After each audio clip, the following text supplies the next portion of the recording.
Star Trek: The Next Generation was a show. Everybody I interacted with. A show that I started watching when I was a really little kid. Can you believe it's been 30 years since Star Trek: The Next Generation first Star Trek: The Next Generation was my life.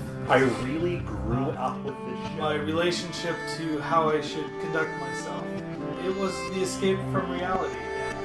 Welcome to Next Generation's First Generation, where Patrick Delmore and Sasha Shouties take a look back into their favorite childhood show, Star Trek: The Next Generation. This is where we attempt to reconcile how we felt as children watching the show and looking back as old farts now in our late 30s, almost 40s. Guests, social commentary, and good old-fashioned shade-throwing on our favorite and least favorite episodes. Here comes Patrick and Sasha. Oh, I almost forgot. This is a watch-along podcast, so make sure to queue up your favorite DVD or Netflix, and we'll give you the countdown of 5, 4, 3, 2, 1 to basically watch along with the episode. Hello and welcome to a wonderful episode of Next Generation's First Generation. I'm your host, Sasha Shouties. I'm Patrick Delmore. It's wonderful before we recorded it. I hope it's wonderful after we recorded it. We have a literal roundtable for you today of past commentators on the show and friends as well. We have Jem with us. Hello. Nigel is here. Hey, everyone. David is with us. Hi. And we have our top secret Jumble Contest winner, who is again passed out on a 10-pound bag of Jelly Bellies. He is currently sleeping it off in the house. You may notice this recording is outside. It was a beautiful day. We thought we'd have ourselves a barbecue and talk about the last season of Star Trek: The Next Generation. If you'd like to know how to enter our jumbles, please email us at Next Generation's First Generation. I'd just like to point out that our winner was the only one that got that the word was data. Data. Okay, so we got the giggles today, people. It's great. So, Season 1 was really interesting. We had a lot of different episodes that introduced the relaunch of Star Trek: The Next Generation from the original series. We saw a lot of new concepts, new designs. We saw some interesting new characters. You know, the dynamic between Riker and Picard, the Deanna and Riker, and of course Geordi kind of coming to age as a leader before they throw him in engineering. Worf, who we learn a lot about. There's just a lot of interesting things going on, but Season 1, for me, when I was watching it as a child, I just thought, this is what my first soda pop tasted like before I knew which flavor I enjoyed. So it's like, it was sweet, it was candy, I liked it, but I didn't know there were better options out there. Not at the time. Not at the time, no. I just remember being really excited when the show came on. I'm like, yeah, this is the thing. I'm going to be watching this for an hour, and technology and explosions and people talking for too long, and oh, look, more explosions. But looking back now, I had a lot of fun with a lot of these episodes. Yeah. So I was going to ask the panel here, what was your first impression with Season 1 now that we've all kind of watched through it? Jem, why don't you start? Oh, okay. I guess I didn't see enough of it. I thought that I had seen a lot of it because you guys were doing your little debrief, and I was thinking, oh, well, I know what they're talking about more than I thought I would. And then when you were talking about everything with Geordi and everybody else's character arcs, I'm like, oh, well, I didn't know that, and I didn't realize, so I'm not really sure. The only thing that I remember is that I liked all of the character development episodes, and I didn't really like the sci-fi development episodes. Yes. And that it ended on a really weird note that it didn't feel like a season ender. It was kind of a letdown. That was my big impression of it. Okay, cool. So, Nigel, what's your wrap of Season 1? Well, it was an interesting season. I thought it did a pretty good job of distinguishing itself from the original series. I got the impression with the original series that, well, it was largely just good sci-fi, campy kind of adventure series, whereas Next Gen really kind of developed the characters in ways that the original series didn't. It distinguished itself in that it wasn't just, oh, Data is the next version of Spock, or Picard is just Kirk 2.0. I thought that part was interesting. For what going over the season 1 in its entirety, because I come from the background of I saw some later episodes. I didn't watch it chronologically, but seeing the characters that I already have opinions about and how they developed into the characters that I would later have opinions about, I thought that was pretty cool. This may be controversial to say, but I didn't like how the season ended. I did not think the Neutral Zone was a particularly good season ender. But overall, I think it had everything. It had the makings of a good pilot series for a distinguished Star Trek. Mm-hmm. Yeah. Well, I was born the year the show debuted, earlier in the year. I didn't get into Star Trek until I was 11, so the show had been off the air for a few years. And I don't know. I guess when I was a kid, I didn't really distinguish that much between. I kind of liked all the Star Treks equally, and I didn't distinguish that much between, the good and the bad season. I just kind of liked it all. Well, sort of looking at it now, it's kind of what's someone who, wasn't around to see it the first time, it's sort of weird to think back to it, that there was a time when this was the only Next Generation. It's like, you know how The Simpsons was pretty much an overnight hit, but now people think season 1 wasn't that great? It's kind of weird. There was no other Next Generation to compare it to. And, when you look at, TV, there was barely any other sci-fi. There was, Doctor Who was in probably, its worst era of the original. Yeah, you're right. Yeah, and there was a Twilight Zone, only semi-successful Twilight Zone revival, and there was, Max Headroom, and there wasn't much, so we kind of sort of had to stick with it, Almost like a lack of options. Exactly. Yeah, and I guess we're glad. And we're also glad that, putting it in syndication was kind of a daring move. That pretty much started the whole boom in syndicated drama, which has kind of been killed off by cable and streaming and stuff like that. But, it was a big deal. Yeah. So, one thing that holds up really well is the overall aesthetic doesn't look very dated to me. It holds up pretty well 30 years later. True. 30 years later. Yeah, 30 years later, I mean, the special effects has a little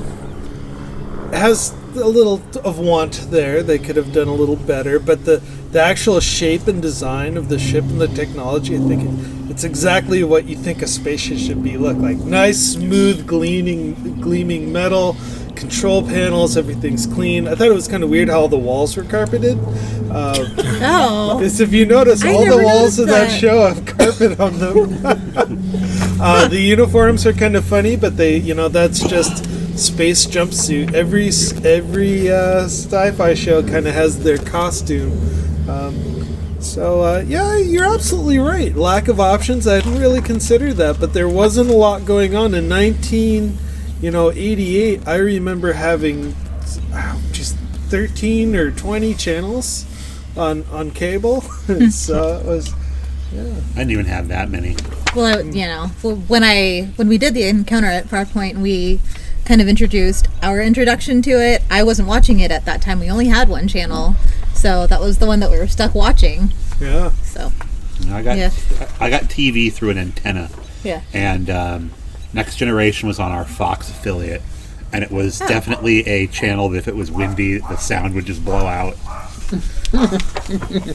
That is hilarious. Later on, we'll talk about episodes that aired during windstorms. That were just flickering in and out. There you go. Yeah. That's cool. But shall we get into our episode by episode walkthrough? Yeah. Let's go ahead and get into that. We'll go into the list of our 26 episodes. 26, 25. Well, it should say here at the back of our... We have physical notes this time. There were 25 episodes this season. Yeah. Okay. Yeah, so the first one was Encounter Farpoint. That was, of course, the pilot episode of the show. I remember, Patrick, you saying you liking it, me not so much. I do. I like the Q stuff. I like the introduction. We forgot to mention in our notes Dr. McCoy is in that episode. Oh, that's right. Yeah. Bones. Yeah, he was, and he was accusing Data of being a Vulcan, if I remember correctly. Y'all pan. We don't have that where I'm from. Keep walking. Passing out of the torch. Yeah, I wasn't too interested in that episode. I mean, I found myself getting kind of bored watching it. I remember liking it as a kid. I remember it being really long, but nowadays it didn't have a lot of weight for me. I like how they kind of introduced the Deanna and Riker relationship there. In a way, they never did it again. Yeah, With them being able to talk to each other psychically. that would have been cool. Yeah. And that would have actually helped out in a lot of episodes where they needed to communicate to each other, but they couldn't. Yeah. They kind of set up the background story with Crusher Picard having a history, but again, they always kind of danced on that line, but never crossed it. Like you said, introduction of Q was a lot of fun. And what I really like is that it sets up the first bookend of Q, because remember, they end the series with Q too in that trial scene. Do they? Yeah, they do. It's really I don't nice. remember that. Yeah. You'll see it. Not the season, the series is ending. You'll see this in Okay. 6 years from now when we finish this podcast. Okay. So I was wondering, did the panel have any thoughts or opinions about Encounter at Farpoint? We had to, I think, record it twice, because the first time we had some sort of issue with sound stuff. And the second time that I watched it, I liked it even less than the first time that I watched it. And I didn't like it very much for a first episode. Like, I don't think that I would have continued watching the show had I watched that. And I remember being disappointed by Picard, because I liked Picard, from what I knew of him, but seeing him being such a jerk that first episode, I'm like, well, who is this Picard that I don't know about? So that was my big thing. And then the one thing that sticks out to me, only because I always thought it was really cool, was when they were at Farpoint and there was some fabric that somebody wanted a different color, and all of a sudden it magically changed that different color. Yes. So I thought that was cool, but not that really has anything to do with Star Trek. Yeah. So Okay. And then the second episode, one that I really liked, The Naked Now. I just liked it because it showed androids are magic. They're fully functional in every way. They set up nicely the Data and Tasha. I think that they had an ongoing love affair in the background, but it was only hinted at in one other episode in season 2. It was a cute episode. Wesley was drunk and he was captain in engineering. Yeah, it's not good. okay, that I would have watched. Let's see. Patrick, I remember you not liking the episode so much. Not particularly. Did not do it for me. That sounds like an interesting episode. And then we move into, such a young show, and then they are able to get out of the gate with the third episode, Code of Honor. My goodness, the most racist episode I think I've ever seen in Trek, where they boil the antagonists down to a whole bunch of African warlords that want to fight over women. Wakanda, it was not. So this isn't the big Worf one where he's struggling with his. Okay. No, this is, they went to the planet of black people that were from an African country and negotiated for a vaccine. They were like Bond villains. It was very offensive. What do you guys think about this episode? Because I mean, the other two didn't get to talk about any of the. Well, actually, it's funny you should mention Bond. Have you read the Live and Let Die? Yeah. Yeah. In the novel, it was like, I got the sense Ian Fleming was trying not to be racist, but it didn't really work. Well, bear in mind Ian Fleming came from Britain, and to a lot of people's defense, Live and Let Die, the novel, was apparently banned in the U.S. for many years, specifically because it was racially offensive. It only came back into existence when the unabridged version came out in England, then it was released in the United States, but that's... True, it's not it's probably my least favorite Bond novel. And in regards to Code of Honor, I also didn't like the episode. I did think it was kind of racially offensive. What I did kind of like about it, though, is in The Naked Now and in a way in Encounter at Farpoint, I thought Tasha was built up as a strong sort of professional security person, but was always put in situations where she's vulnerable and kind of, I don't want to say weak, but in Encounter at Farpoint, she yells during the trial and is frozen. That's right. And in Naked Now, we see kind of her backstory, but it's in a sense of vulnerability.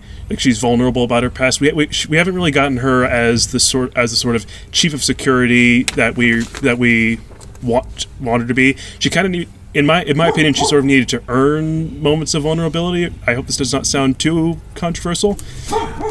Code of Honor kind of gave us that, but it was just in the context of a really offensive portrayal. So I don't know. I didn't like the episode overall, but I think that should have been how we started with Tasha in the series, as a sort of unflappable, stoic warrior, as opposed to somebody who's put out there just to be knocked down. Makes me wonder if she would have stayed on if that's how they would have introduced her. Very interesting. Well, she left because she felt like the character wasn't growing beyond pushing buttons and answering yes sir and escorting people here and there. So the other thing about Code of Honor I forgot to mention is that's the first mention of the Prime Directive in this show. So that's kind of the first introduction. Now, they did talk about it in the original series, correct? A little bit. General Order 1, they usually called it. So in Next Generation, the Prime Directive is you don't interfere with another culture's natural development. And so they kind of danced on the head of that pin poorly, but they did introduce the concept. Moving on to the fourth episode, Last Outpost. Oh, boy, we just didn't like that one. Intro to the Ferengi. Now, the problem with Last Outpost, and the one we're going to talk about after this, where no one has gone before, these were two episodes that ended up getting recorded before I had rewatched the episodes in any recent time. So all that I could do when I watched them was react to what I was seeing on the screen. I had very little to say that was any good about it. I think you'll notice that I make fun of how the Ferengi are moving, basically what people's facial expressions are. Yeah. the jumping and crouching and it's like, the hands up above now I'm on the head. rock. Now I'm on the ground. Now I'm on the rock again. Get up on the rock. Yeah. Oh, anybody noticed there was this weirdly Data made, it's kind of when they were still working out the kinks and the cures, Data said this sort of weirdly undata-like thing where he compared the Ferengi to Yankee traders. What? And then he sort of said, I doubt yeah, they... Data would never say he that. was like, well, actually, the funny part is, when Picard, he says, but I doubt they, look anything like Uncle Sam or something like that. Uncle? That is weird. Yes, it's sort of a weird Data being snarky, or... One fun thing about that episode, they had the Chinese finger traps. Remember, everybody was in that episode was passing out these Chinese finger traps, and the closer was Data had his fingers stuck, and so he couldn't operate the controls to engage at the end of the episode. Okay, and then we had right after that was Where No One Has Gone Before. We felt that this was kind of in Pat and I, we want to put this one in our top 10 list. We both really liked this episode, and for two reasons. I really enjoyed the idea, the metaphysics of where thought becomes form, and form becomes action, and action becomes your defined reality. And then we also have the Traveler introduction and the guidance of Wesley and his story arc. Yep. Is this the one where there's a university of some sort, and they all have this is where that's coming up. That's coming of age. This is where there's a guy that comes onto the ship when he's kind of got a protege with him, and then he figures out that Wesley is much more intelligent and powerful than his protege, and kind of abandons the guy to take on Wesley. Well, the guy was kind of a douche. Oh yeah. I remember actually there was a 5-minute long scene, and 5 minutes is a really long time for a TV show. 5 minutes of them in the sickbay just talking about Wesley and his growth as a boy to a man. Oh, yeah, that's another problem with the first season, is all of the He looks like a child, but he's so much more. Oh, that just sounds creepy. Yeah, I know. We got to see John Luke's grandmama. I thought that was really cool. Yeah, and it's just like Because I keep forgetting he's supposed to be French. Yeah. yeah. Here's one. Why didn't they just make him English after they hired Patrick Stewart? Yeah, who knows? Then they would have to change his name. And I Right. don't know. Yeah, but why were they? I mean, like they actually, Tasha Yar was originally named Macha Hernandez. They were gonna have.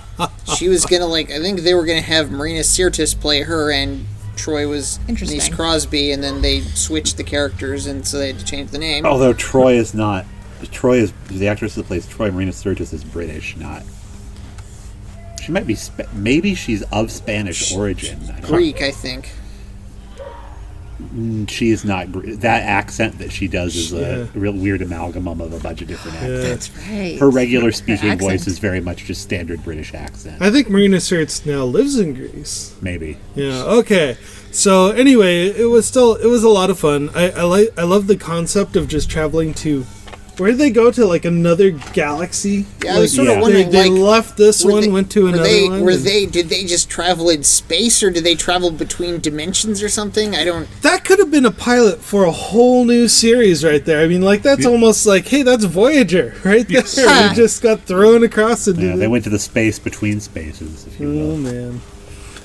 Okay, so then next on the docket, we have Lonely Among Us. This is where it didn't make a lot of sense to us. This is an episode that both Patrick and I did not like. That's where Picard became friends with an energy being and then wanted to beam himself off the ship. Is that the... Yeah, in this world of fan fiction, we needed to have it. We should have a story written that explains why he was so depressed. Because he confirmed that he agreed with this creature that he should just walk out of the ship and float in space forever.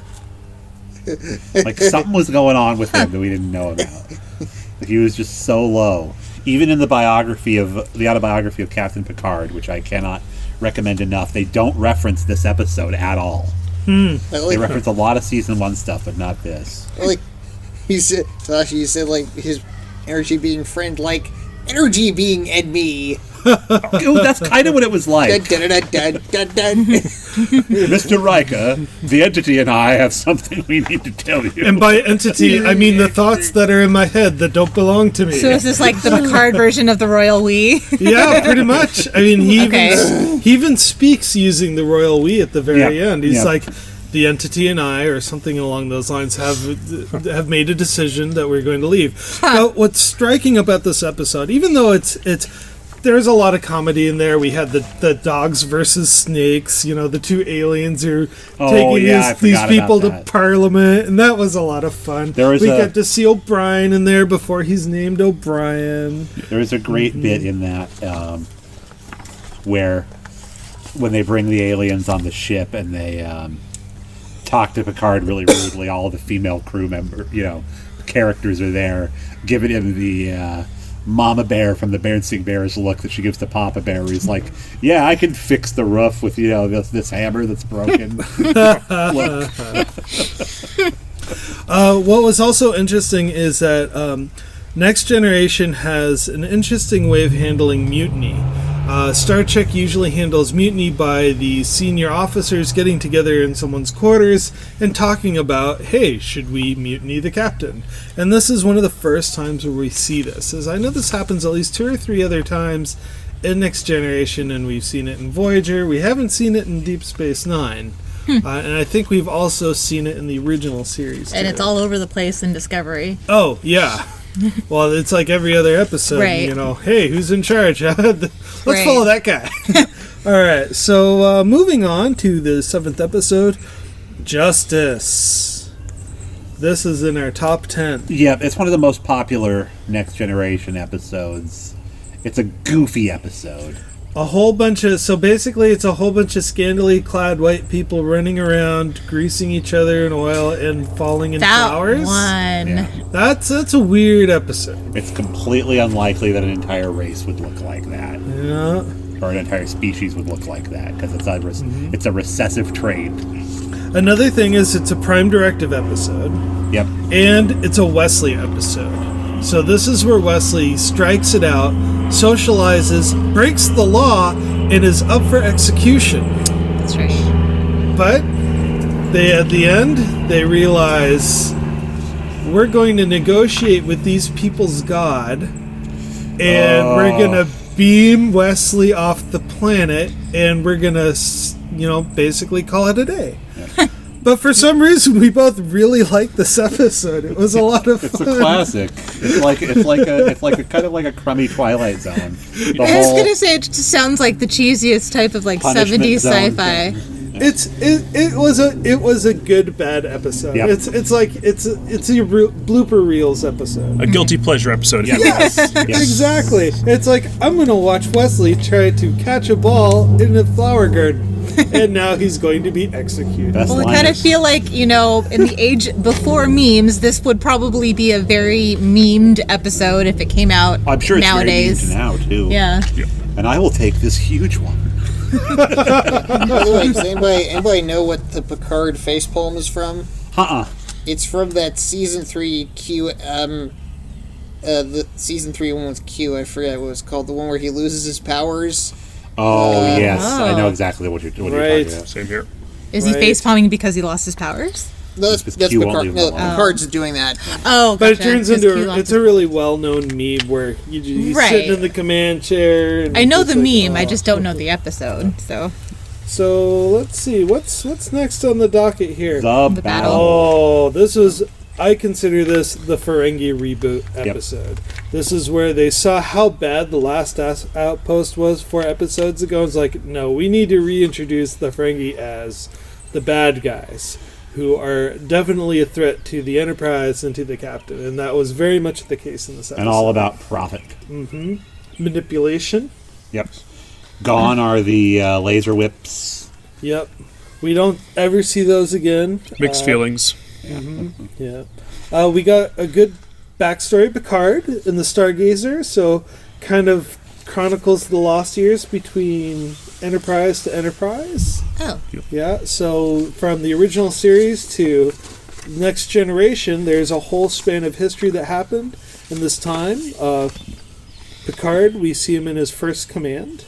The Stargazer, he's in patrolling somewhere, and they're attacked by Ferengi, and he wins the battle, but they have to abandon ship.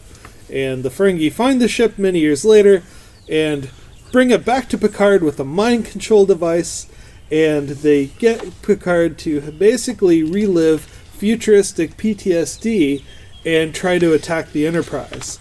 And wow, what a complicated episode. Well, and I gotta again sell that autobiography of Jean-Luc Picard, because it says in that episode that he served on the Stargazer for something like 25 years. Wow. And it is a beat to crap ship. So they get into the book on why he would stay on that ship as long as he did.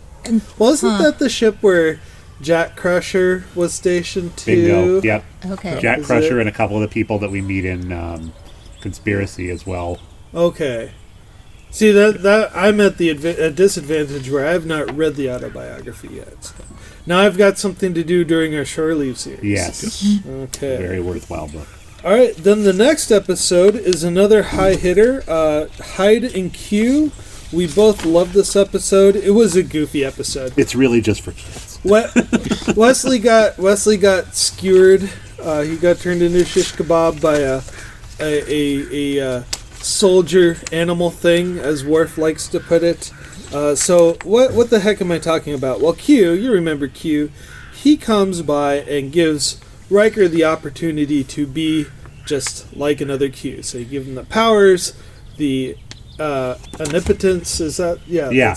Yeah, and now Riker is forced to walk the line between being a god or being a man, and the entire Enterprise crew, kind of in a dickish way, says, "No, you have to be a man. You can't be a god," and try to peer pressure him out of that.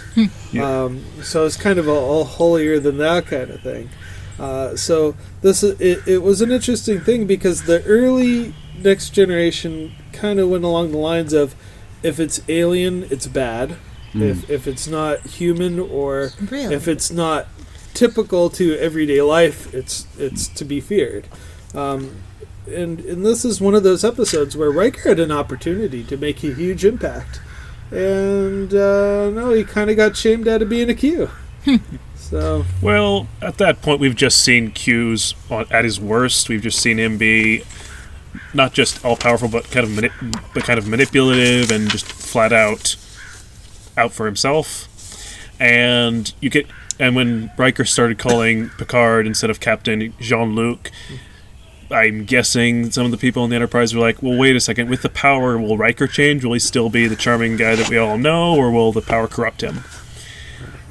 I think the episode could have done more to bring that out, though, to bring out that sort of absolute power corrupts absolutely thing. If it had done that, I think it would have been a much better episode. As is, though, it very much fell into the if it's not human, it's bad. It's a for kids episode. It has a lot of things that would be really entertaining to children to watch, and it did entertain me as a little kid. It was one of the most fun episodes just as a young kid to watch. What is it? It's not Q Who. Hide and Q. Hide and Q. Okay. Yeah. with the pig-faced soldiers or whatever they're called. Oh yeah. The beast things. That's what Worf calls those them. vicious animal things. Animal things. Yes. All right, the next episode we have is Haven. Oh boy, Haven. Loxana Troy first comes on. Yeah. So we did not like this episode, but it's very important because we learn about Troy. We learn about her mother, Loxana. And that was Gene Roddenberry's wife, right? Yepers. Yeah, so that's also when we found out about how Yar is, we named her our Sunny Gummy. During the wedding scene, she just looked really on fleek, and that's friend of the show, Aaron Henley really took and ran with. Yeah, and he kind of brought that into it. When we post this episode, we're going to post it with the album cover of we made a Sunny Gummy cake in honor of Sunny Gummy. So I hope that you see it and enjoy it. It was quite lovely. Anyway, what was fun about this episode is that it humanized the crew, because Loxana was such a polarizing character. She made a lot of people upset and uncomfortable and pushed them out of their comfort zones. And so we got to see the crew react as people and not as professionals. Yes. So you got to see Picard be the host, and then the Picard be like, "Oh man, I gotta get out of here. Let's call Mr. Data." Well, it has that to great help us out. That great dinner party. Oh yes. Which is where the Sunny Gummy thing comes from. That's kind of the costume Tasha wears to the party. But Data's being terrible. They're ringing a gong all the time. You have literally like a Mrs. Rittenhouse from the Marx Brothers character, like, "Oh, go to heavens, a spider!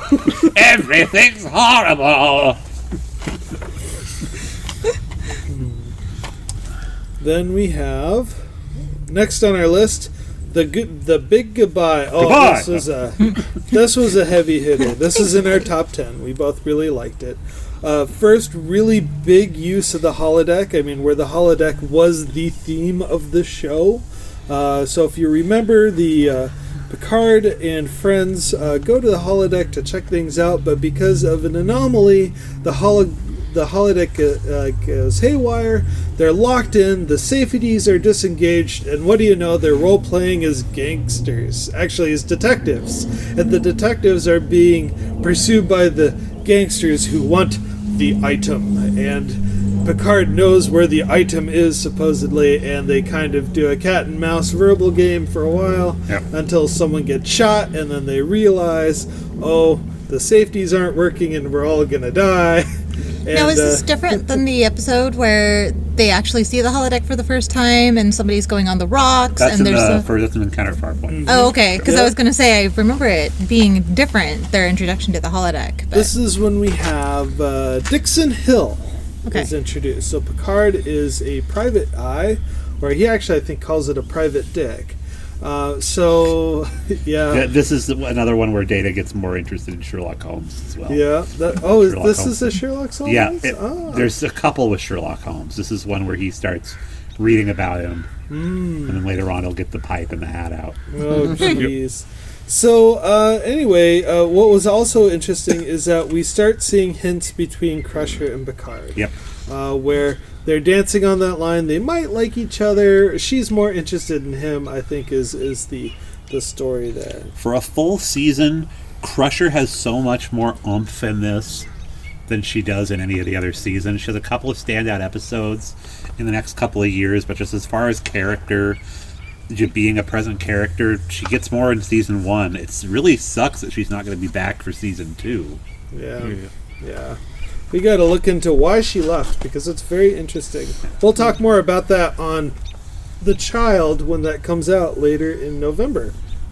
Okay. After that, this is hands down probably one of my favorite of the season. We both like this next episode, Data Lore. This was a great episode. This is where Data goes back to his home planet and finds his long-lost evil twin brother. They find him literally in a box, well, not on a box, but mounted on a wall in pieces, and they decide to reassemble him. Data has no knowledge or memory of Lore. When Lore is reassembled, they have to rebuild that relationship there on the ship. And they quickly discover Lore is manipulating and fooling the crew on hiding his true intelligence and processing powers. He has emotions, where Data does not. And then for the plot device, Lore has a buddy named the Crystalline Entity, and he calls up his buddy Crystalline Entity, hey, come on over and take the Enterprise, because there's a whole bunch of tasty humans on board that you would just love to not assimilate, to desynthesize and turn into food. Anyway, it was a fun Data backstory. We got to learn a lot about him. We also learned about Data's infamous off switch right in the middle of the back. Hey, don't give away the secret. Can Data self-destruct? Can he reach behind and turn himself off? We've seen instances where he voluntarily shuts down, but we never... I think he does it with just, going like he that. doesn't do a reach around to his middle of his back and turn himself off. Not into the reach around is Data. Not a reach around guy. Oh, man. Okay, next episode. This was just a terrible episode. There's a lot of terrible ones, but this one, Angel 1. Angel 1. Oh. Yikes. Garbage. I even wrote full of garbage in the show notes. Anybody at the table actually liked that episode? Not I. Well, can I pose a question to the table? So, one of the big downsides I think we've all agreed about the first season is that there's this perspective that if it's foreign to humans, then it's bad. But in this episode, Riker voluntarily changes into the outfit. Then he says that on another encounter when he was an ambassador, he wore feathers and then he wore furs. So this one glimpse, is this a sufficient glimpse into the idea that, hey, maybe for reasons of diplomacy, it's not always Earth first, humanity best? Or is that just so buried in all the garbage that it's impossible to tell? Troy and Yar both make fun of him for wearing that outfit. Oh, and the whole episode is just judging the planet's inhabitants up and down for being women in power. If you remember, it's a matriarchal society where men are subservient. They're the weaker sex. They're the ones that don't have rights or control over their destiny. And so we have to ask the really big question, are we judging them based on our standards? Should we leave it alone? It is a Prime Directive episode, because Enterprise could have just found their people and beamed them up. But because there was a third neutral party involved, we had this new set of rules. It actually it ended with a very anticlimactic "don't kill these people" speech by Riker, and somehow that saved the day. I mean, it was just a really clunky episode. Yeah. It's, and again, it was supposed to be about apartheid. Yes, that's right. I forgot about that. Apartheid was wrong for moral reasons, and what they're trying to imply here is that this concept of government is silly. Everything about it was, this is silly. This is weird. Look what Riker would have to wear. Not So- like he didn't really have less rights than the women when he went down there. He just had to wear silly clothes. Well, he was objectified as a sexy plaything.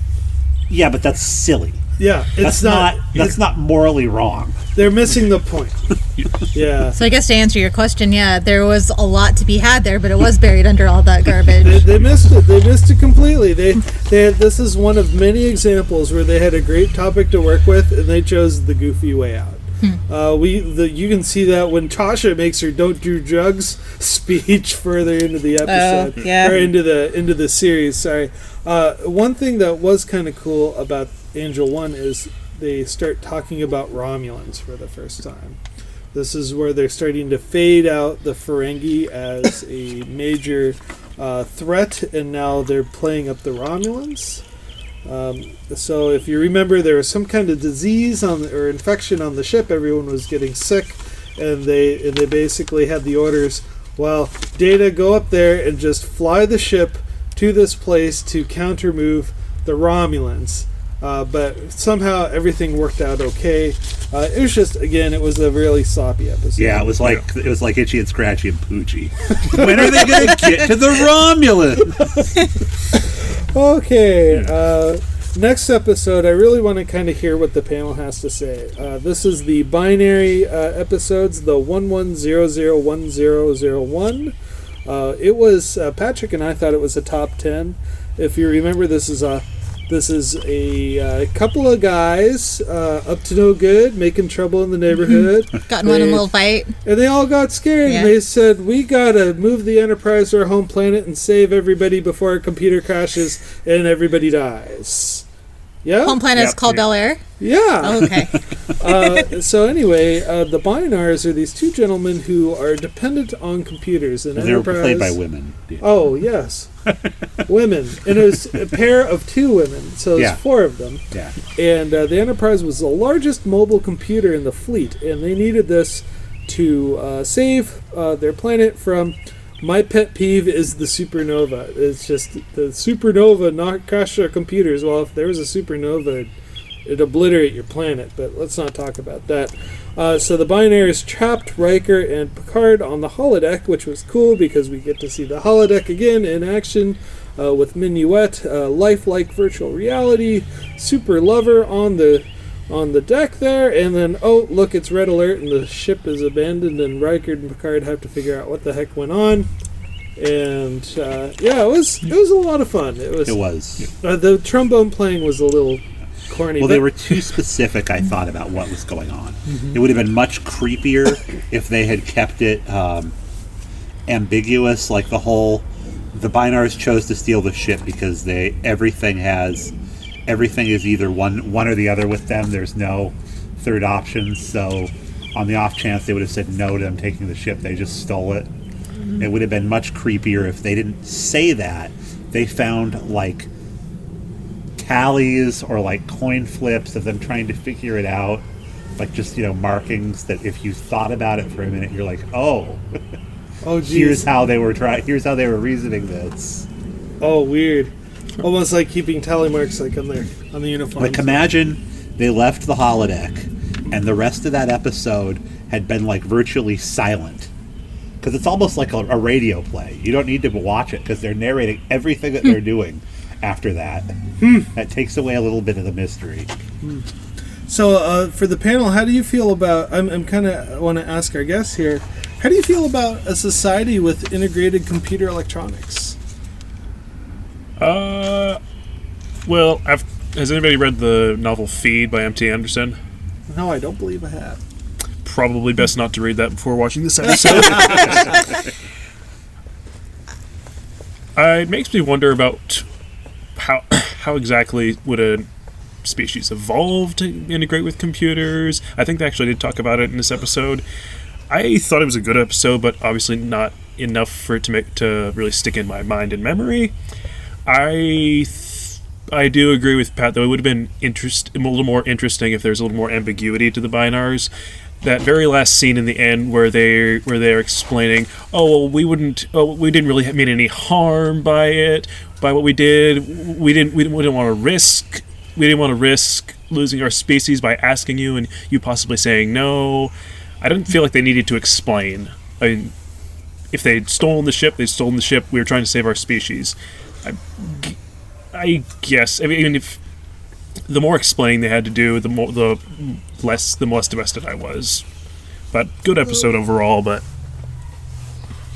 See, I didn't actually watch the episode, so I'm not really sure what to think of it. But when you're saying, how would you feel about having a society where you're integrated with computer technology?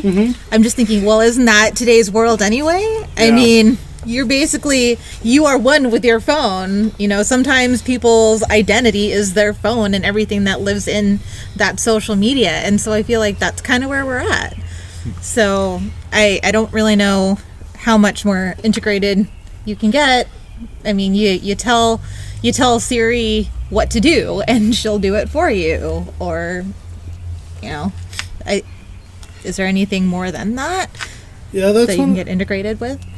When I look at the binars, there was a concept that was originally pitched in Star Trek, is that you had the communicator in your head, and that you could. And so when I think about the binars, it's like that's almost the future that I think this show could have become, rather than you're taking people from the 80s and putting them on a ship with 80s values and concepts. Whereas the binars are so completely foreign to that time, I think would have been for a more interesting dynamic on the show. What if we had binars on the crew? Yeah, like episodes where I was just thinking of this. Say they're like trapped in a room, like Wesley's trapped in a room with two binars, like he's being held prisoner. He's like, if we don't open that door, we're going to die. So they try to open the door, and the two binars immediately die afterwards. Because they couldn't open the door, therefore they died. Yeah. Ooh, spooky. Yeah. Okay, so we got to move on. We've got what's the next episode? It's Too Short a Season. Too Short a Season. Iguana Man! Oh, we didn't like this. This is supposed to be a commentary on some arms deal in Iran. What? Yeah, it's the Iran-Contra. Yeah, it's you had, and this is another story where they talked about a war that the Federation was involved in sometime after Kirk and before Picard, where an admiral was selling guns to release hostages, and fast forward to the current time in the show, the leader wants more. He wants revenge, and so they lure this admiral back, who happens to be taking an age-reversing drug, and we just call him Iguana Man because he just looks so ridiculous. And the production team had a $10,000 wheelchair for him to use. And Did they ever use that wheelchair again? Yeah. Okay, good. In Conspiracy, they gave it a fresh coat of Battleship gray paint, and they reused it. We paid $10,000 for this. We're gonna use it. Darn it. And but man, there was just really nothing to contribute to that. I will say that the Iran-Contra thing is a pretty good comparison, considering that Admiral Jamerson was the head of the National Phaser Association. Well played, sir. Well played. All right. Then we're moving on to When the Bow Breaks. This, we didn't like it. It was a fairly memorable episode, but it's just like, we know the kids live on the show. All this episode really did was let us know that the people cared about the family members that lived on the ship. If you're going to have children in the episode, it should be an episode that's appealing to children. Like Rascals, which I loved when I was a kid. Rascals was awesome. But this one, it was just boring. It's like there would be no compulsion for the kids to want to stay with those people. It's like, we have school here too.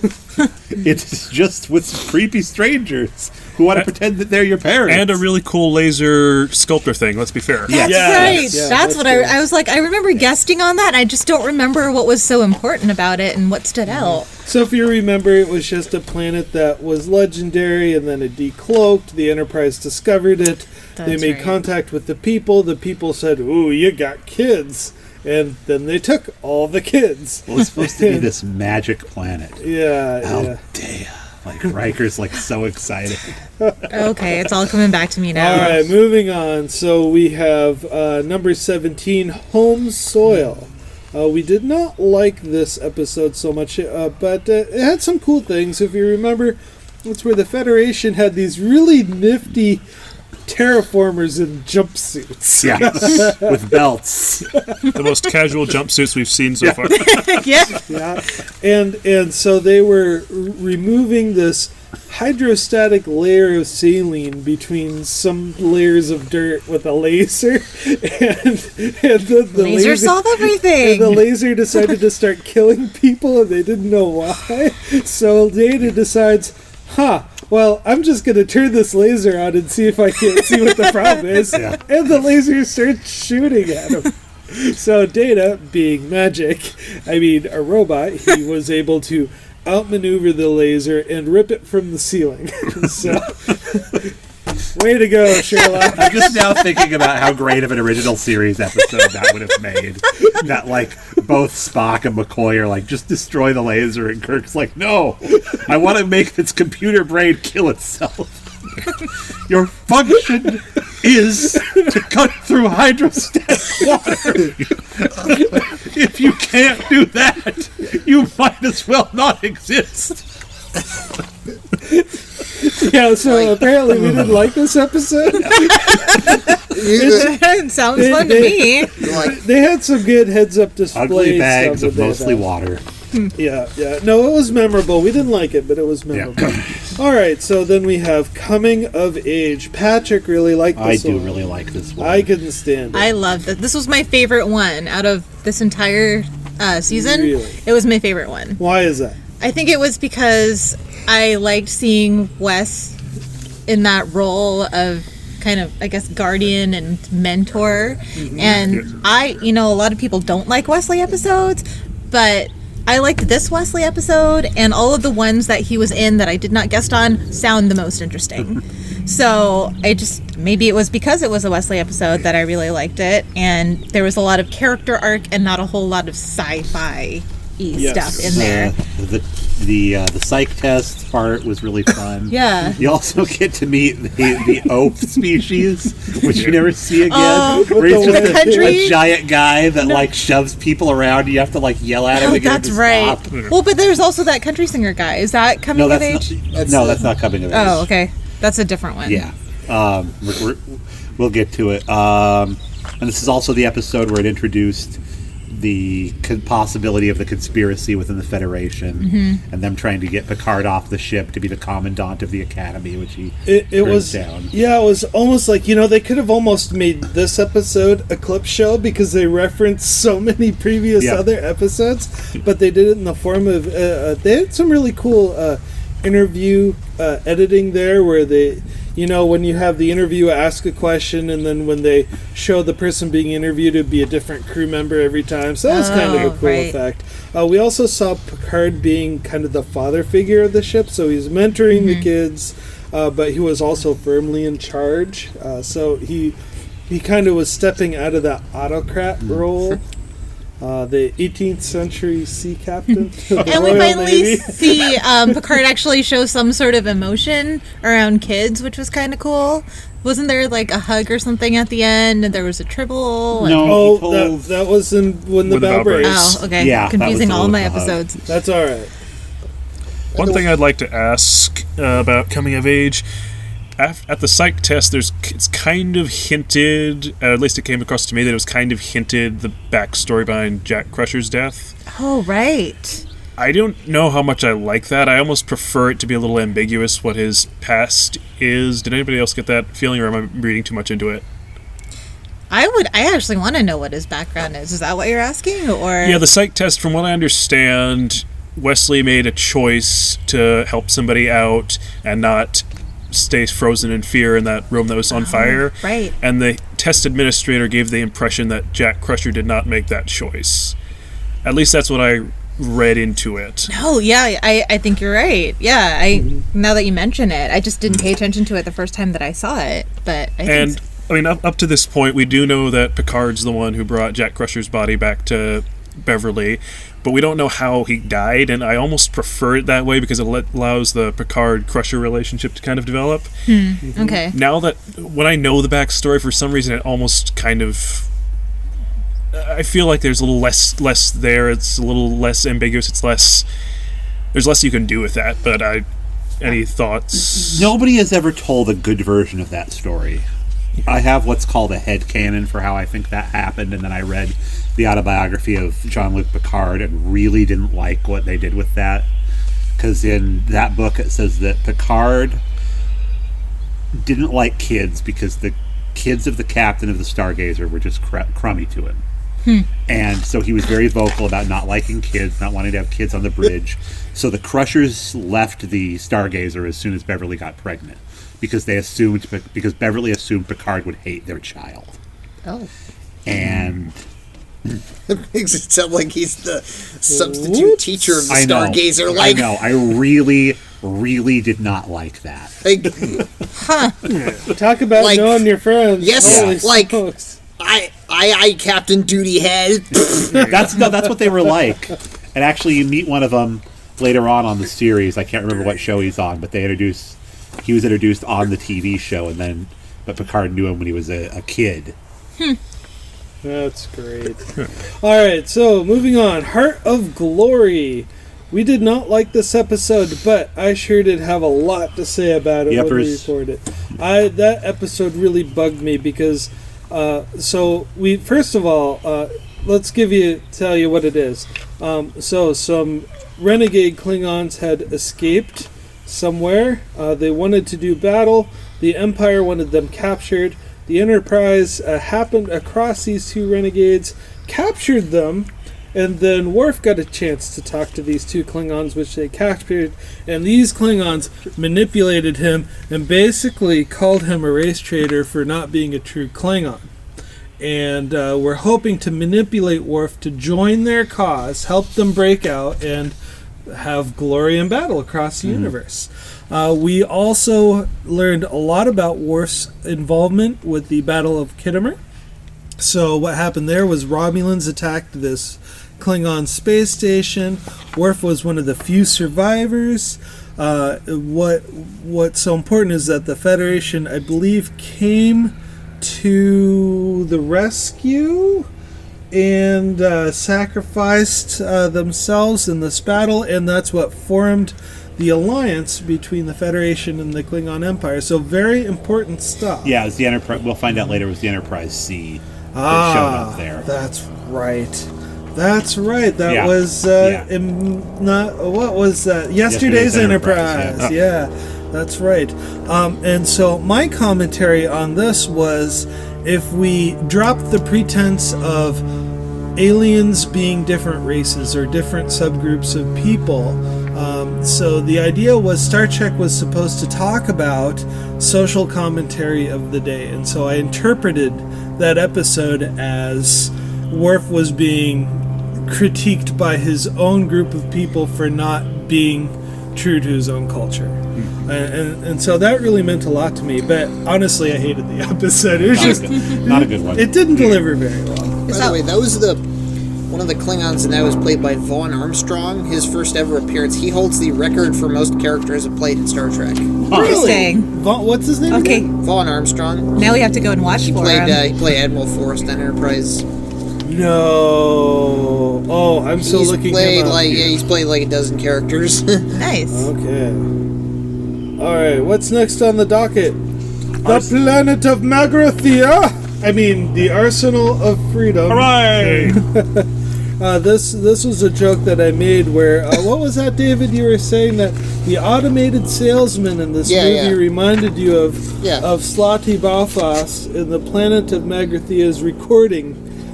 And so anyway, the Arsenal of Freedom, we both really liked this episode. It was a lot of fun. But why did we like it, Patrick? Well, you get to see Geordi in command of the Enterprise, which is great. And he's got to, fight off a superior officer that thinks that he's more able to be in control. You get the backstory for Sub Rosa. Sub Rosa, not a great episode, but it's nice that seed is planted there. So help us out. What's Sub Rosa? Sub Rosa is Beverly Crusher's second of 2 big episodes where she's the main character. It's a 7th season episode we'll get to in many, many years about a sex candle on an island. I forgot about the sex scandal. Yeah. That was like All right. Not a scandal, a candle. We're getting, Yeah. It's like Not a scandal, it's It's like a candle. 66 sheep. So here's what happened was they found a planet had destroyed itself through war, right? When they beamed down to investigate, turns out an automated weapon system has killed everybody on the planet. Not only is it an automated weapon system, it's an automated weapon system looking for an owner. It's trying to sell itself. Oh, weird. And so as they're fleeing these drones trying to attack them, Picard and Beverly fall into a pit.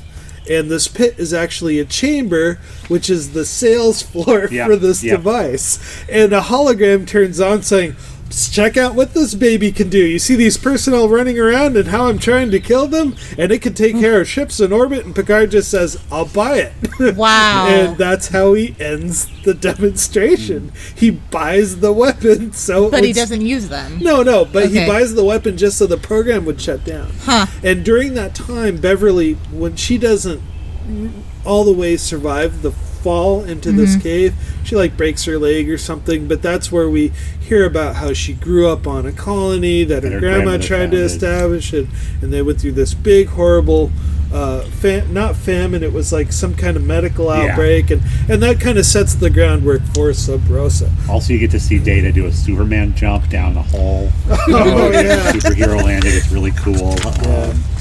Lots and lots of good stuff in that. I remember the episode being super colorful. I love Geordi. He's an excellent leader. He gave a lot of good compliments and put-ups to people. He criticized without being mean.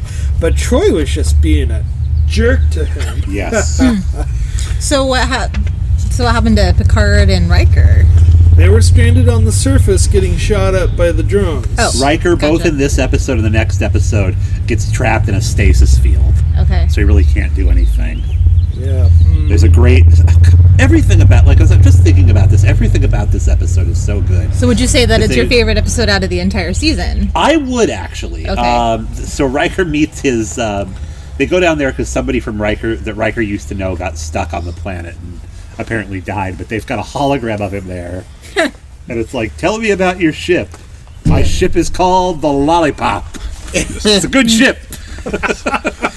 Did they really do that? Yes. Yes, it did. yeah, and it's great. It's also great No. how wooden the hologram is. Yeah. Like And the show is good sci-fi because, like, you could take that script and put it into any other generic sci-fi setting, standalone or story arc, Okay. and it'd be a really good sci-fi. Yeah, it could plot. easily be a Futurama episode, in fact. Kill. There's very little that they would need to change to turn it into a Futurama episode. I can see that. Yeah. Okay, next episode we have number 21, Symbiosis, the drugs episode. We both hated it. It was written by a guy who writes for Miami Vice. The Enterprise originally was supposed to roll up and interrupt a drug deal. Oh my gosh. It was a Prime Directive episode. We had rich people making money off of the poor people, and the poor people were making the drugs, and the rich people were providing outfits and supplies for the poor people. And then, Nigel, you made a really great comment in this episode. You said, if one culture is supplying another culture with all this technology and clothing, you think they'd be dressed a little better at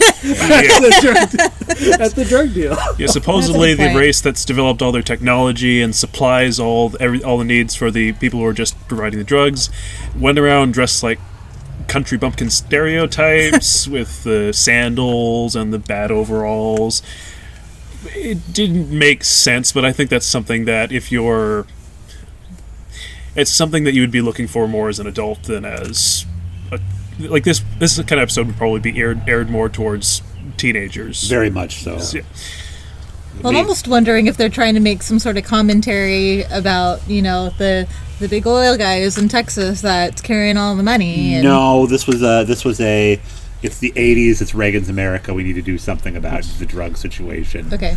And so if you do drugs, then you're just like these country bumpkin imbeciles. Yep. Okay. And it makes me sad that Wesley's mother, a doctor, is not able to speak to him about the drug question. They have that stupid scene with Tasha because she's the cool character. It also really makes me wish that they'd done a reenactment of the I learned it from watching you anti-drug PSA with Riker and Wesley. Ensign, what are you doing in here? Where did you get this stuff? Who taught you how to do this? I learned it from watching you, Commander. Or a good G.I. Joe ending. Oh yeah, it's a bunch of kids, like just with their hands inside that big pile of pills that they got, like licking it off their fingers. And Data runs in. Commander Data. It's like, children, drugs can hurt you. So knowing is half the battle. And then he like jumps 8 feet into the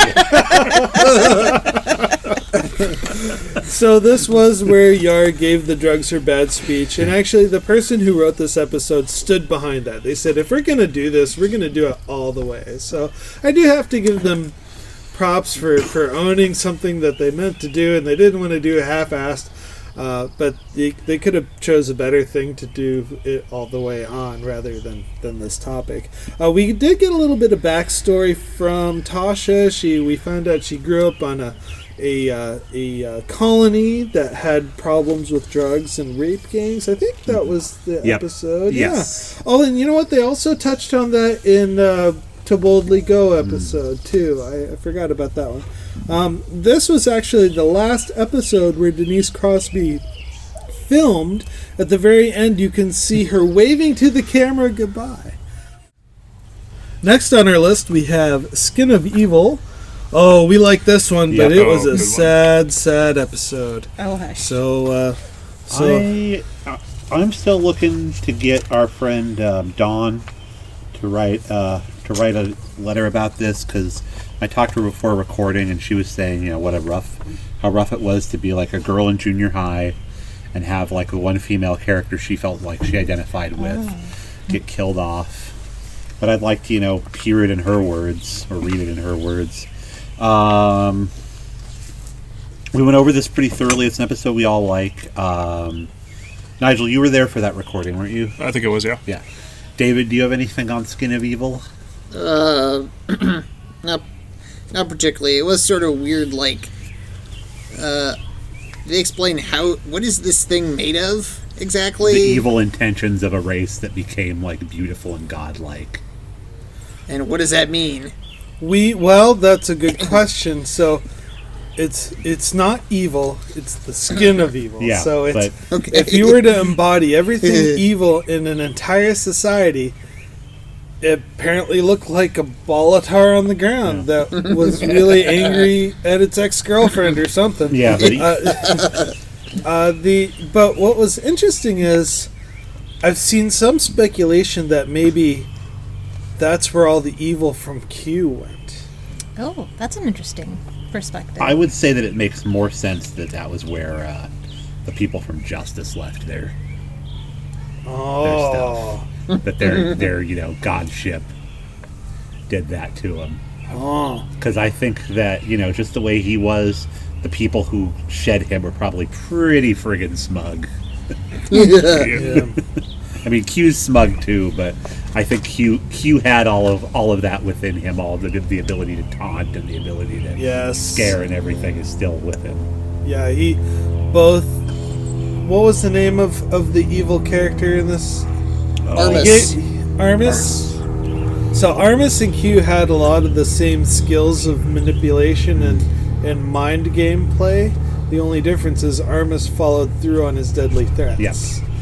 So we lost Tasha, and she died because it was written that she died. That she made a choice to leave the show because she didn't see any future in it.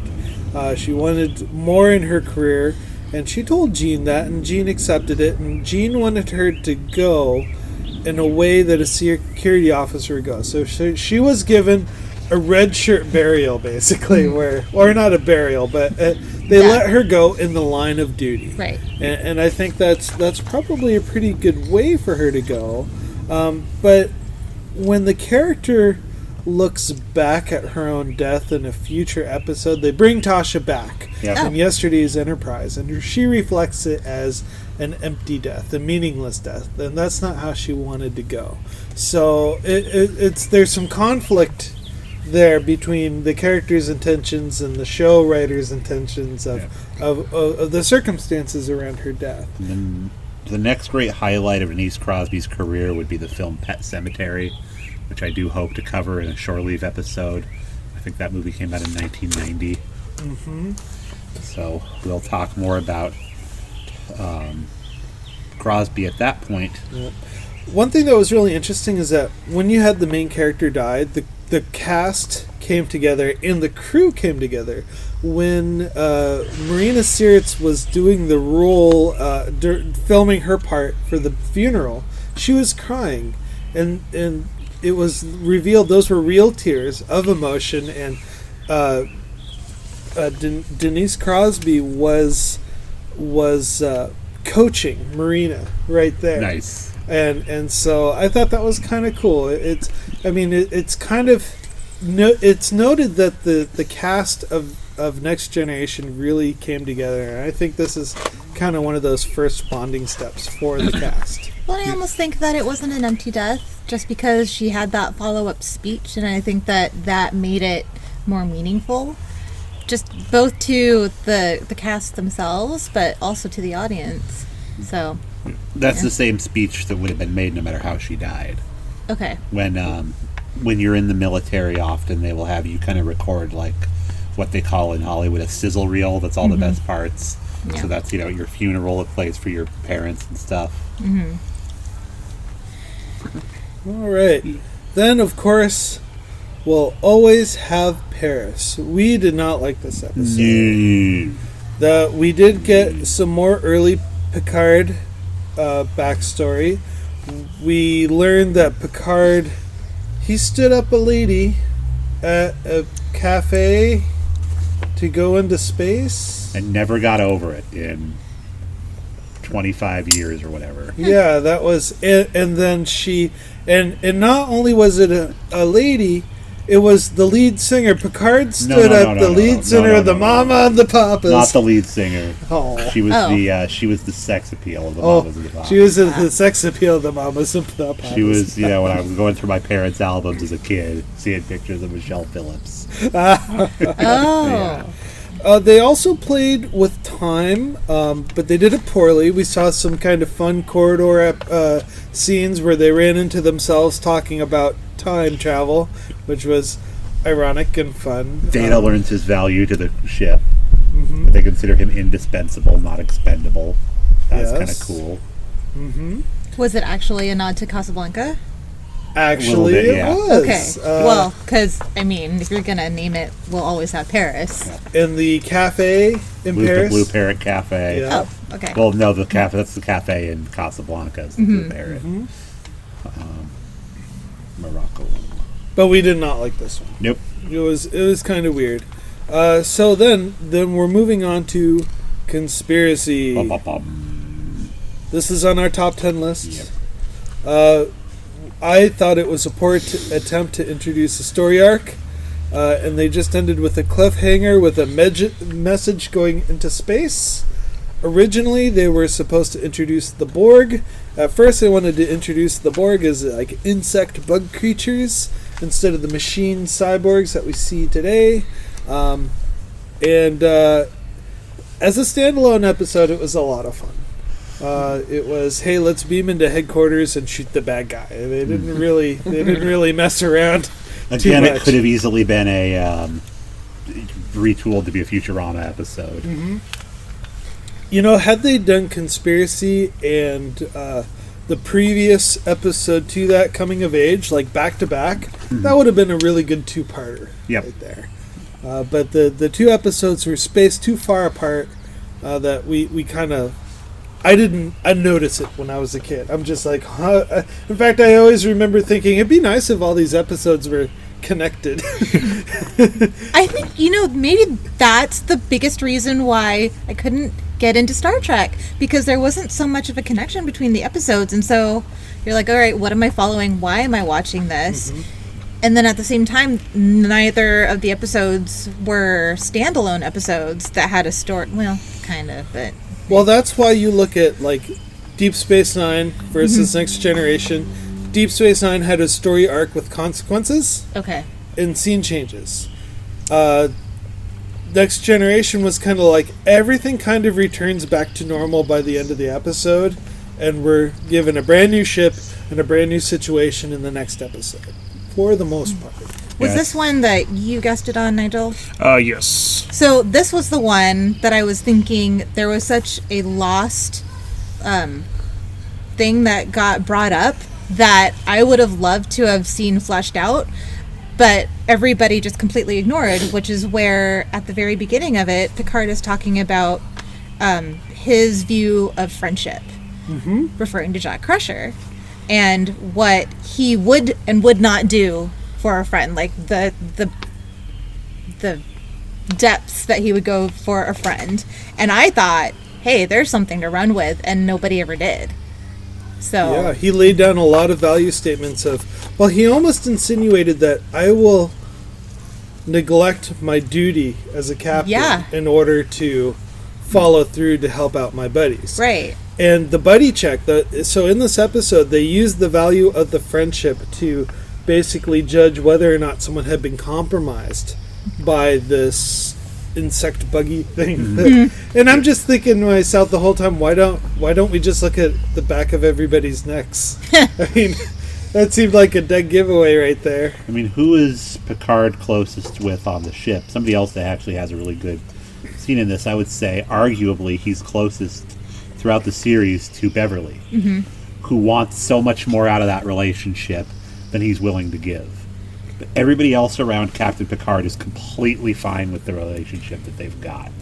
And I just think that it would have been a good bookend for me, at least for the season, is if he did start talking about friendship and his relationships, he turns more into that compassionate leader that I know him as, and not that one that he presents as in that first episode. So I just thought that was a lost opportunity for myself, just for somebody who's listening. Yeah. This whole episode, it's probably among my favorites. I think it does suffer kind of from missed opportunities syndrome, because I think I brought up in the episode at the time, Beverly is kind of the unsung hero of this episode, and yet it's not really played. Right. It's never really played up the way it is, because at the end of the day, she's the one who stopped the crazy admiral who's high on vitamins.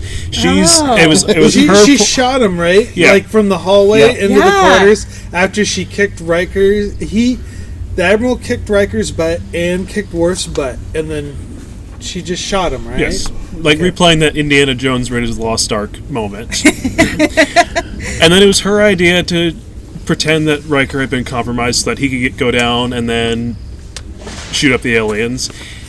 Yet that's never really... It's almost like a side note. Oh yeah, by the way, it was Beverly's idea that we dress up like this. Huh. And they pulled a Harry Potter Hermione. Sorry. Okay, bringing up something completely different. And I don't think I'm ever going to get over how underutilized Commander Remick is in this. Yes. I feel like they could have done so much more. This episode really deserves to be a two-parter. Just with all the things they tried to cram into this one episode, it was great, but it just could not live up to. It couldn't live up to the weight of the stuff that was being put into it. This episode could have been a miniseries. It could have been a movie. Yep. It's another good. If you pulled out all the Star Trek branding, it would have been a great sci-fi plot to stand on its own. So again, it's a fun standalone sci-fi plot. I love the part in Conspiracy where you Remig, he's sitting in his $10,000 repurposed wheelchair from a Captain Admiral Iguana. Excellent. And his neck is bulging, and he just says, "We only wish to peacefully coexist."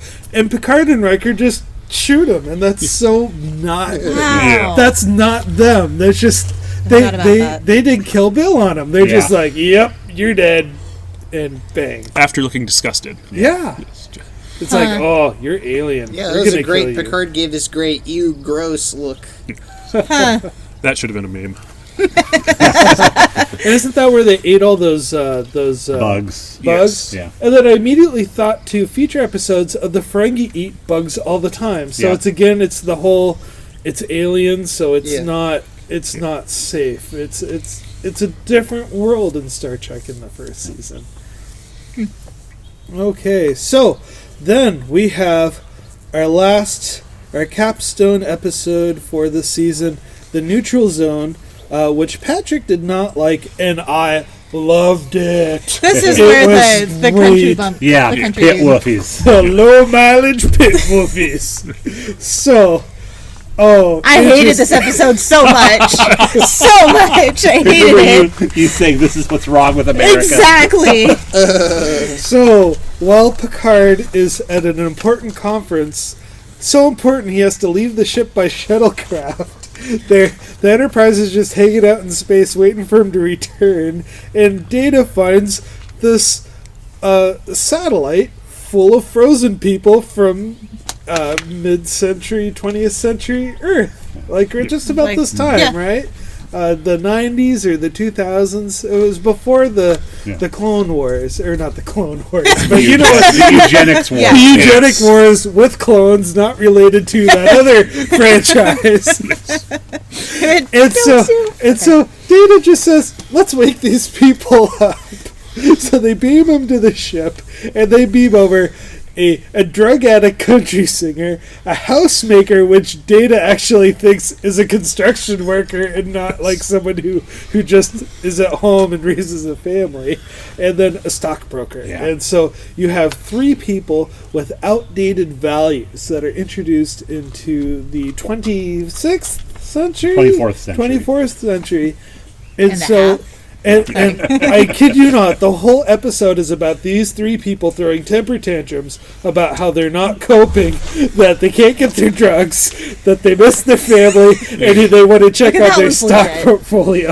Actually, the drug addict guy seems fine. He seems the most okay with it. Yeah, but he sexually harasses Dr. Crusher while trying to get the drugs. It's so bad. And when I was watching it as a kid, I'm like, these people are messed up. This is fun. And then, at the very last moment, who do we have? The Romulans. Romulans. Now, why do we have the Romulans? Because this is another seeding of the Borg thing. Yes. Some outposts have been disappearing, and they're right on the border of the Romulan neutral zone. So they figure that the Romulans might have done it. But the Romulans are like, no, we had secret business away from the Federation. But you know what? Now we're going to mix it up. Kind of. Vaguely. Not really. Goodbye. We're back. I believe that a long-standing actor is guested as a Romulan. Yeah, Mark Alamo. Yeah, we love him. We love Mark Oh, Alamo. we love Mark. So that was our 25 episodes. By the way, one thing I forgot to mention when I did Data mentioned that TV didn't last much beyond the year 2040. Oh That man. seems pretty good. Yeah. Well, Sounds like a pretty good prediction. I'm retiring in the year 2048, October 10th. That's my retirement date. I've got 10-10. I've got it mapped out. So when I retire, Okay. I will do an addendum to this podcast to see whether or not televisions are still around. Hey. Okay. So let's go back. So our top 10 were, and I recommend to the audience that you go back and watch these 10 episodes queued up along with this podcast, Next Generation's First Generation. So we have Where No One Has Gone Before. Justice. We have The Battle. Hide and Q. The Big Goodbye. Daedalore. 11001001 and Arsenal of Freedom. Skin of Evil. And finally, conspiracy. So I guess the question is, does everybody else think that those are top 10 worthy? Well, some of them would be. We Doesn't matter, didn't you're the ask host. in our research. Yeah. we just looked at all the episodes this morning. And we're like thumbs up, thumbs down, and we kind of weighed the pros and cons of each one. And some we thought, I thought there's some that I personally liked that Patrick did not. But this is something that we both could agree on, that these were solid episodes that we would keep in our forever to watch bucket. Okay. And it's 10 episodes out of a 25 episode run. Okay. Half of them were great that we could both agree. And we both look at completely different things. So there is something to the show. So what do we got coming up next, Patrick? It's shore leave for the next several months, from now until November. When is this episode getting posted, Sasha? When are people going to be hearing this episode? Oh, that's a really good question. I want to have it probably up right around the first week of June. Okay, so Maybe it's June. It's mid-June. June right now. If you're listening to this as it aired, it's June right now, and we will be posting commentaries for the following films: The Land Before Time, Big, Willow, Alien Nation, Beetlejuice, which is the one we know when it will be released. That will come out on Halloween. Ooh, spooky. The Naked Gun. Oh, Drebin. Yep. All right, and I think that's about it. And we'd like to plug a couple of podcasts that we recommend that you watch. Or listen to, rather. Yep. So one is Star Trek Monthly Mondays with Scott Gardner and Chris Honeywell, who did a great episode of their other show, which is just called Two True Freaks, called Get Off Your Ass and Make a Podcast, which was really inspiring to me in particular. We also, one of our biggest boosters on this show we don't talk about enough is Mr. Aaron Henley, who is the host of Tangents Abound over the Two True Freaks Network. I am a frequent guest on Weekly Heroics with Scott McGregor and Chris Tyler at Two True Freaks. If you like Star Trek podcasts, you will also like Listen to the Prophets, a Deep Space Nine podcast. That's a good one. With Andrew Leyland, Dr. Bill Robinson, and Paul Spataro, also at Two True Freaks. And moving away from Two True Freaks briefly, we have Give Me That Star Trek with Siskoid, which is a fantastically awesome show at the Fire and Water Podcast Network. And an independent podcast that's not part of a network, but was nice enough to take my promo, and we have played her promo on the show, is Angela's show, Wonder Woman Warrior for Peace. And lest I forget, another great supporter of this show, Mark Adams, who does the show Mark's Mess Podcast, where he talks about geek culture with his two daughters. Oh. And finally, and I mean finally, the relatively geeky podcast network, Professor Alan Middleton and his daughter Emily Middleton. Oh, yes, a great show. And Professor Alan has also sent us awesome letters of support, and we really like him a lot. So, thank you very much for listening, and have a great day. Goodbye. So you're the guest. So Sasha, what is Star Trek? Hi, Next I am the Generation? guest. So, Sasha, what is Star Trek? Seek us out at Next Generation's First Generation at iTunes, Google Play, and YouTube. Music credits include Electric Car by Poddington Bear. Music heard in this podcast can be found at freemusicarchive.org. Audio engineering by Sasha Shouties. Chief Meme Maker and episode cover credit goes to Matthew Kirshner. Logo and graphic art design credit goes to David Clawwitter. And special thanks to Patrick Delmore for working with other podcasts to make sure the good word gets out. Do you have a podcast that you think people should be listening to? Send us your promos and we'll play them on the show. If you'd like to email the show, you can email email us at nextgenfirstgenpod@gmail.com. I've been Patrick Delmore. And this is Sasha Shouties. Thank you very much for listening, and have a wonderful day. Good night.